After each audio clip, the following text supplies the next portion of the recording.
Being bummed, I mean absolutely unhappy with our political parties is a majority pursuit these days, as American as apple pie. No one shot out fireworks on 4th of July for our two-party system. That was not celebrated.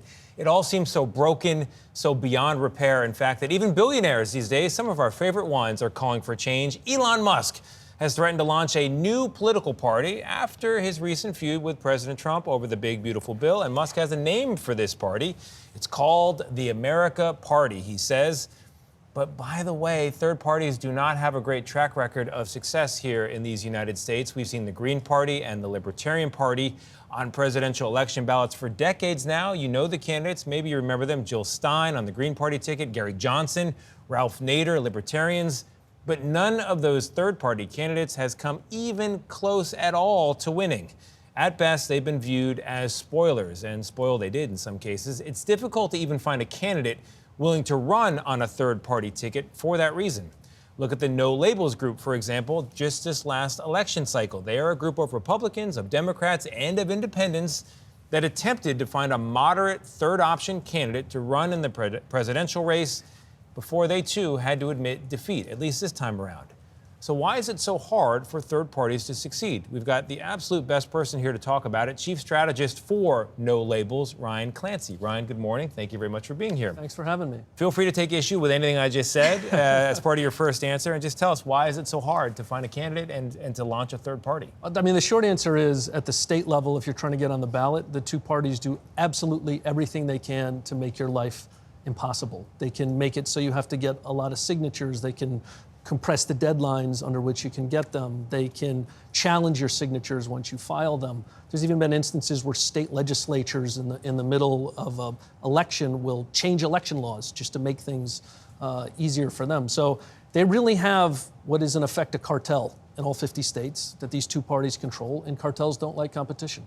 How hard is it to recruit a candidate who's well known enough to actually do this and risk their political reputation, and also risk being a spoiler potentially, or just a distraction? Well, look, that's the biggest thing, and we ran into this last cycle, where if we were talking to somebody who was a Democrat or Republican and you threw in on this effort, you were risking your entire future political career. You're dead to the parties. Right.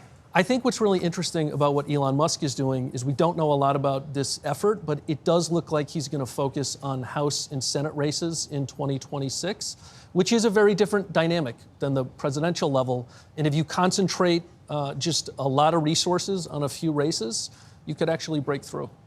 Why couldn't the existing political parties just have more moderate wings or centrist wings and, independent thinking? What's wrong with that? Sounds so reasonable, It seems like it could happen. It used to be that way. But look, the short answer is that the parties are absolutely ruthless in crushing dissent, and also this entire constellation of activist groups that have sprung up, that if you are a member and if you in any way deviate from what typically the base of your party wants, they will attack you, they will primary you, and that's the key. Because for 90% of members of Congress, their primary race is the only election that matters. And you might have a district of 1 million people, maybe 75,000 people show up in that primary, and they tend to be further right or further left than the general election. And it's a closed primary, so people who are registered independents can't participate. So that's there. We just looked at this. There are 16 million independent voters in America right now who are basically totally disenfranchised because they live in states with closed primary systems. I'm a registered independent. I just had this happen in New York. I couldn't participate in the primary, which could determine who's mayor. It's a scandal. Yeah. So what's going to happen then as we look ahead to the midterms, 2026? What do you expect on this front? Any movement, or is just same old thing? Well, I think there's two things really interesting that could happen. Is that, think about how tight the margins are right now in the House and Senate. If Musk's party were able to elect a couple candidates and they could break through, then a couple things could happen. One, they could get to Congress. There are some existing Democrats and Republicans, and we talked to a lot of them, who are very disaffected and might like to get together in a block with a group like this. And what if you had a group of 10 of these? Maybe it's 3 out of Musk's party, 4 Democrats, 3 Republicans, pick your numbers, who band together and actually start acting like the Freedom Caucus does, or the Progressive Caucus does, where they You're talking coalition. Yeah, a coalition. And again, if the margin is 3 or 4 in the House, and you got 10 people in this kind of independent thinking block, then what you have is somebody that can be kingmakers. They can influence leadership elections. They can say, we are not voting for this, whatever it is, unless you come through us and you actually start doing things that are more focused on what the middle of the country wants as opposed to what the respective bases of the party. Ryan, if Elon Musk drove a dump truck of money up to your house and said, you're very smart, you know third-party stuff, can you come work for us? Would you do it?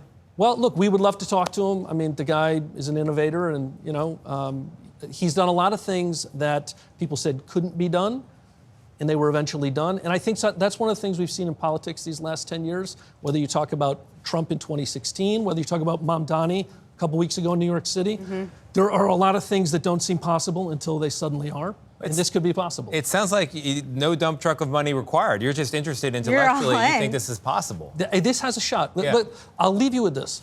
Every single generation of Americans is less attached to political parties than the one that came before. So to the point where a Gen Z, a 25-year-old person, more than half of them say they're independent. So if the parties keep going this way and they keep not addressing the needs of the vast middle of the country, they are going to get competition. I get that completely. The idea of saying I'm a Democrat or I'm a Republican makes my skin crawl. And I think a lot of people are in that boat. Especially Gen Z. That's right. Ryan Clancy, thank you so much from No Labels. That was fascinating. Thanks for having me.